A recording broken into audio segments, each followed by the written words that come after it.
നിങ്ങളുടെ favourite shows ഇനി ഒരിക്കലും മിസ്സാവില്ല. ഇപ്പോൾ C5 കാണും നിങ്ങളുടെ ഫേവറേറ്റ് ഷോസ് തികച്ചും സൗജന്യമായി.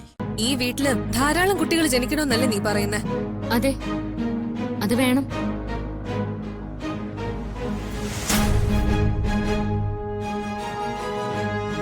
കുട്ടികൾ ജനിക്കുമ്പോ എന്തായാലും സ്വത്തുക്കള് വീതം വെക്കും. എന്റെ അഭിപ്രായത്തില് വീതം വെക്കുന്ന വ്യവസ്ഥ കൃത്യമായ സ്ഥിതിക്ക് ഇനി എന്തിനാ ഭാഗം വെക്കാൻ വേണ്ടി കാത്തിരിക്കുന്നത്? ഇപ്പൊ തന്നെ 3 പേർക്കും തുല്യമായി ഭാഗിച്ചു തന്നാ എല്ലാവർക്കും സന്തോഷാവില്ലേ?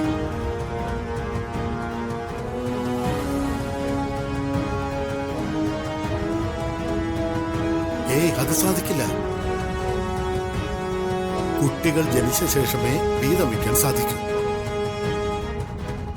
എങ്കിൽ ഈ ഡോക്യുമെന്റ്സ് ഞാൻ ഭദ്രമായി സൂക്ഷിച്ചോളാം. പല്ലവി, കാണിക്കുന്നെങ്കിൽ തരാൻ. പല്ലവി, ഞാൻ പറഞ്ഞില്ലേ? പാർവതി എന്തായി കാണിക്കുന്നത്? എന്തായി കാണിക്കുന്നെങ്കിൽ തരാൻ. പല്ലവി, നീ എന്തായി ചെയ്യുന്നേ? ഞാൻ വെച്ചോളാന്ന്. പല്ലവി, വിടാനല്ലേ പറഞ്ഞേ? വിട് പാർവതി, വിടാൻ. വിട് പല്ലവി, വിടാൻ. ഇല്ല, ഞാൻ വെച്ചോളാന്ന്. പല്ലവി, പല്ലവി, ഞാൻ വെച്ചോളാന്ന്. പാർവതി, വിട്. പല്ലവി, വിട. ഇല്ല.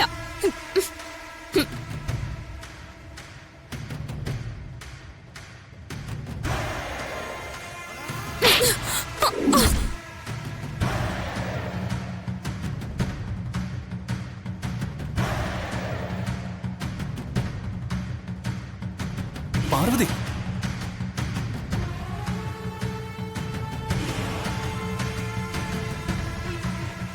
പല്ലവി, വാ മോളെ, എണീക്ക്. പാർവതി, നീ എന്താ ഈ കാണിച്ചത്? നീ എന്തിനാ പല്ലവിയെ തല്ലിയതെന്ന്? ഇവൾക്ക് അത്രയ്ക്കുള്ള പക്വതയുള്ളൂ. ദേ, ഇവൾ എന്തെങ്കിലും അവിവേകം കാണിച്ചെന്ന് കരുതി ഇങ്ങനെ തല്ലുകയാണോ വേണ്ടത്? ഈ സ്ഥാനത്ത് ഗാർഗി ആയിരുന്നെങ്കിൽ നീ തല്ലുമായിരുന്നോ? ഞാനാണ് പല്ലവിയെ പോലെ ധിക്കാരം കാണിച്ചതെങ്കിൽ പാർവതി എന്നെയും തല്ലും.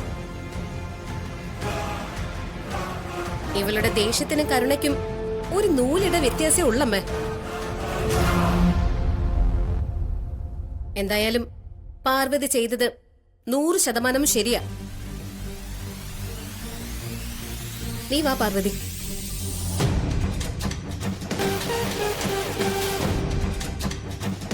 പല്ലവി, വാ മോളെ.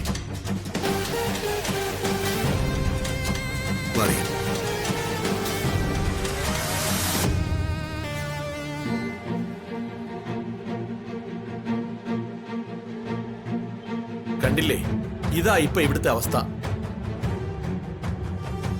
സാരമില്ല ഗോപി സാറേ, പാർവതി സാമർഥ്യമുള്ള കുട്ടിയാ.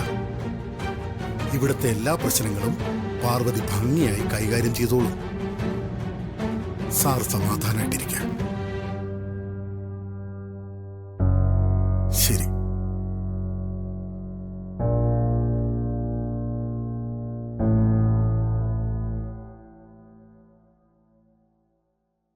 ഡൗൺലോഡ് ചെയ്യൂ C5 ആപ്പ്. കാണൂ എല്ലാ എപ്പിസോഡുകളും സൗജന്യമായി.